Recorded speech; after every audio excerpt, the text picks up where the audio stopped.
प्यारे बच्चों, आज हम लोग शून्य के बारे में सीखेंगे और इसमें कह सकते हैं कि 2 नंबर पक्का एकदम एग्जाम के पॉइंट ऑफ व्यू से यदि देखा जाए तो क्लास 10 में जो एग्जाम के पॉइंट ऑफ व्यू से यदि देखा जाए तो ये शून्य निकालने में 2 नंबर पक्का तो पक्का। तो आज के बाद फिर से दोबारा शून्य ना पढ़ना पड़े इस ख्याल से हम लोग पढ़े। तो सबसे पहले हम क्या करेंगे, इन दोनों को गुना करेंगे, इन दोनों को गुना करेंगे। तो गुना करने के बाद 10 से गुना करेंगे एक्स स्क्वायर में तो 10x² आएगा। कितना आएगा? 10x² आएगा। अब उसके बाद हम दूसरा टर्म में करेंगे, इस 7x को क्या करेंगे? तोड़ेंगे। क्या करेंगे? तोड़ेंगे।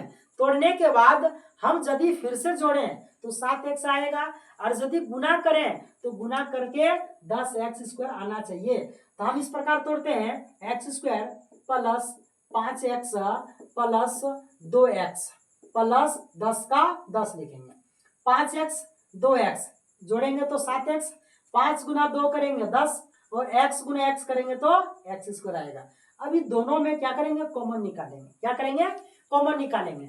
कॉमन कैसे निकालते हैं देखो ध्यान से, इसमें भी x है यहाँ भी x है तो x कॉमन निकालेंगे, बच गया x प्लस 5।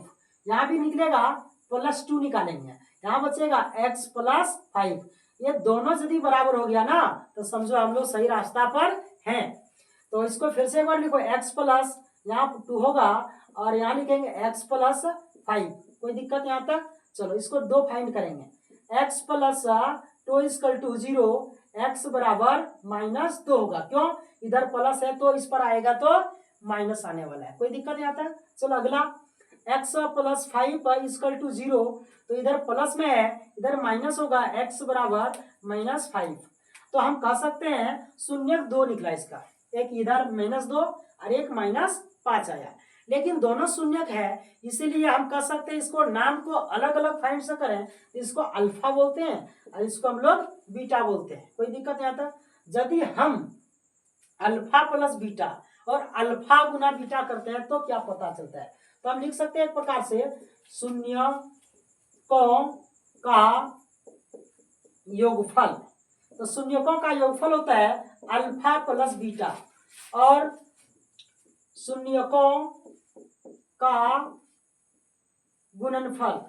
तो शून्यकों का गुणनफल अल्फा गुना बीटा, अल्फा का वैल्यू -2 प्लस बीटा का वैल्यू -5 है। समझ में? ये दोनों को जोड़ेंगे तो -7 आने वाला है। क्या आने वाला है? -7। और गुना करेंगे -2 मल्टीपल -5, 5 दूना 10 आएगा कितना? माइनस प्लस, गुना करेंगे माइनस माइनस तो प्लस हो जाएगा और यहाँ लिखेंगे 10। ऐसे भी प्लस आगे नहीं लिखा जाता तो इसको हम मिटा भी सकते हैं। तो यहाँ गुना करने के बाद 10 और जोड़ने के बाद 7 आया। हम एक और फॉर्मूला से हम बनाने की कोशिश करते हैं, इसको समझो। हम 1 नंबर इसका मेथड हम कर सकते हैं 1 नंबर और इस मेथड को कर सकते हैं 2 नंबर।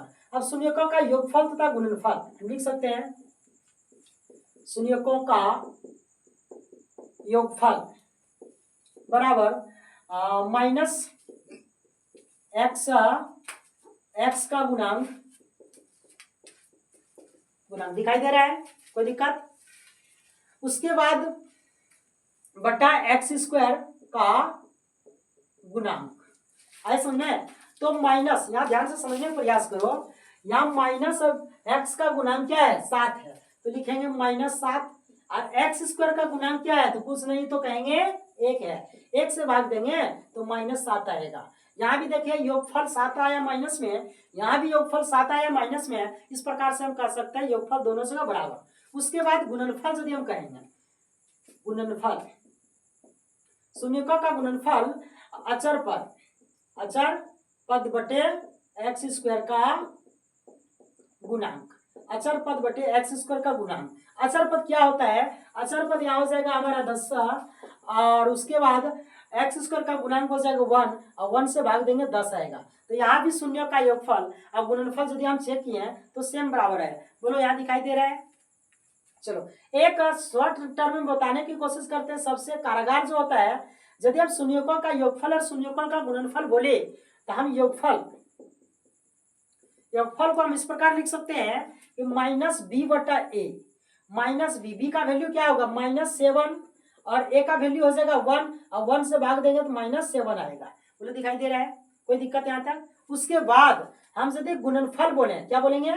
गुणनफल बोले, गुणनफल हो जाएगा c/a, और c का वैल्यू होता है 10/1 यानी कि 10 हो जाएगा। और इस प्रकार से हम कह सकते हैं इतना यदि करेंगे यहाँ से यहाँ, उसके बाद शून्यकों का योगफल निकालेंगे जोड़ के, उसके बाद शून्यकों का गुणनफल निकालेंगे गुना करके, और उसके बाद दूसरा टर्म में यदि आएंगे तो किताब में जो फॉर्मूला इससे बनाएंगे, इससे भी कारागार यदि हम कर सकते हैं शून्यकों का योगफल तथा गुणनफल यदि लिखना है और निकालना है तो डायरेक्ट वहां से देख के, और यह जो छोटा सा फॉर्मूला दिखाई दे रहा है इससे बना सकते हैं। योगफल यानी कि -b/a और गुणनफल यानी कि c/a, यह हमेशा याद रखें और इस प्रकार से हम शून्य निकाल पाएंगे। अगला वीडियो में जय हिंद जय भारत।